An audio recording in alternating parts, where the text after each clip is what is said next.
Hi, I am currently 3 days into a 4-day water fast, and I wanted to spend a few minutes talking about why I'm doing it, what the benefits are, and just some other useful information. But first off, I wanted to address, is this dangerous? The last time I posted a video about this, someone expressed concern that I was doing myself harm by mimicking starvation, as they called it. And so famines are not uncommon. In fact, if you look at the world's history, you'll have a few famines per century, but let's, just to make the math easy, let's go with one a century. Humans have been around 1 million years. Your ancestors made it through over 10,000 famines. And if famines did something detrimental to them, they would have been weeded out of the gene pool. And in fact, let's just suppose that somewhere along the way, some recessive gene or some gene gave someone an advantage in the case of fasting. You replicate that, you go through the famine process 10,000 times, and you're going to have that gene is going to gain dominance.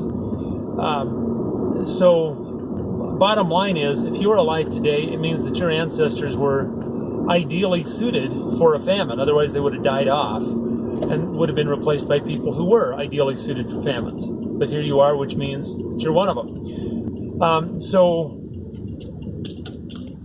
not only is it, not only are famines not harmful, provided you live through them, but they provide some benefits, and there's been quite a bit of research going into this lately. The problem, as Dr. Peta Attia points out, is even though we know that they're tremendously helpful, we don't know exactly what the right dosage is. We don't know if 3 days, 4 days, 5 days, a month. We don't know what the right dosage is for optimum benefit. And then you'll get some smart aleck saying, well, I don't believe there's any benefit. Has anyone done a double-blind test? So just for anyone who isn't clear on this, a double-blind test means that the person undergoing the experiment doesn't know if they're the test group or the control group, and neither does the person administering the test. So in other words, neither the person doing the fast nor the person doing the study knows which of two people is fasting. It's just a ridiculous concept. You're not going to get a double blind on fasting. Okay, so benefits. One of them is after about 3 days of fasting, your body goes through, and it's part of the autophagy process. It gets rid of your white blood cells. It gets rid of about 1/3 of your white blood cells, the ones that are damaged, that have been used, etc. And it also scavenges your body. I've got another video up here where I talk about how your scars start to dissolve. You digest your scars and they go away. So that's a second benefit, autophagy. And scars. The autophagy of scars is an added benefit. Now, the real benefit of getting rid of your white blood cells is at the end of the fast, when you eat again, your body replaces them by generating large quantities of stem cells. And so generating large quantities of stem cells is a good thing. I mean, I've seen a lot of billboards driving around town where they talk about come in for stem cell treatment. Stem cells are kind of a hot thing. You can make your own. Now, I know that there's different types of stem cells, but the stem cells that you make at the end of a prolonged fast aren't going to be bad for you. If anything, they can only be beneficial.